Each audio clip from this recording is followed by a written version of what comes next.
Well, I'm now standing with one of the assistant engineers, Steve Johnson. Hi, Steve. Hiya. And here we are outside the North Bay Railway engine shed. So do you want to tell us a bit about what you do here and what's going on? Yeah, basically we look after all 4 engines we've got. They all sleep in the engine shed overnight. All the maintenance goes on inside there. Every now and again we bring the carriages in for maintenance. Basically absolutely everything maintenance-wise is all from the engine shed behind us. Yeah. Do they take a lot of maintaining, these trains? Well, basically, if you looked at them, you could just keep going. You could keep renewing bits and bobs, but they're not too bad. Yeah. We've got them up to a nice serviceable standard now. Now, you started off originally with only having 2 trains, didn't you? And then you acquired 2 more recently. When did you get the 2 new trains? Yeah.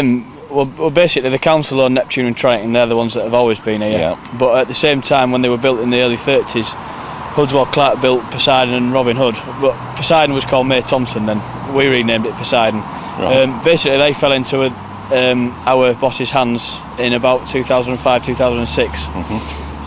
He looked basically where he could run them, and the only place he could run them was here. Oh, right. So he approached the council for a lease, and that's why we're standing here now. So do these run as often as the original 2 trains, or do you just bring them out on special occasions? Well, we tend to try and run Neptune and Triton basically because they're in a lot better condition. Yeah.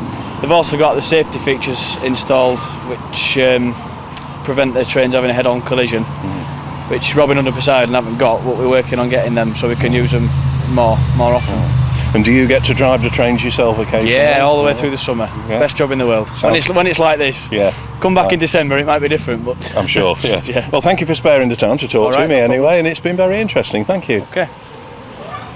Well, now I'm standing with Richard Robinson, who's got another interesting story to tell us. Right. Well, I'm here under a Engineering Heritage Skills Initiative.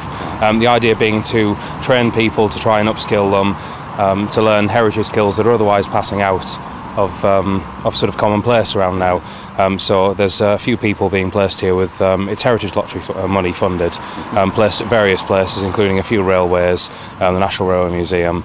The idea being to learn the skills that are, to preserve them for future generations, keep them all going. So I'm a graduate in chemical engineering, so I'm basically converting over to something a little bit more specialised and a little bit more hands-on and practical. Oh, well, congratulations to you now, and I wish you all the best with it. Oh, thank you. Okay, thank you very much. Well, this is every schoolboy's childhood dream, to sit at the footplate of a railway engine. So, Richard, if you'd like to tell us what all these knobs and levers are for then. Yeah, sure. Well, the one on your right-hand side there with the red handle, that's the throttle.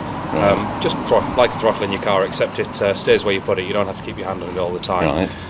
The key just behind it, that's the ignition key, turns on just as it might in a car, really. One on the left-hand side there, that controls the hydraulic transmission, it being a diesel hydraulic engine. So you push it forwards and that'll start to engage the hydraulic motors and start to turn the wheels forward. So that's how you go forward. Back into neutral as it is now, that's the stopping position. And again, the same in reverse, you pull it towards you to go backwards. So this one here? That's the brake handle. In its current position, the brakes are off, and if you move it over to the other side, that will put the brakes on the engine and also the train. Yeah. And the all-important whistle. Oh yes, the all-important whistle.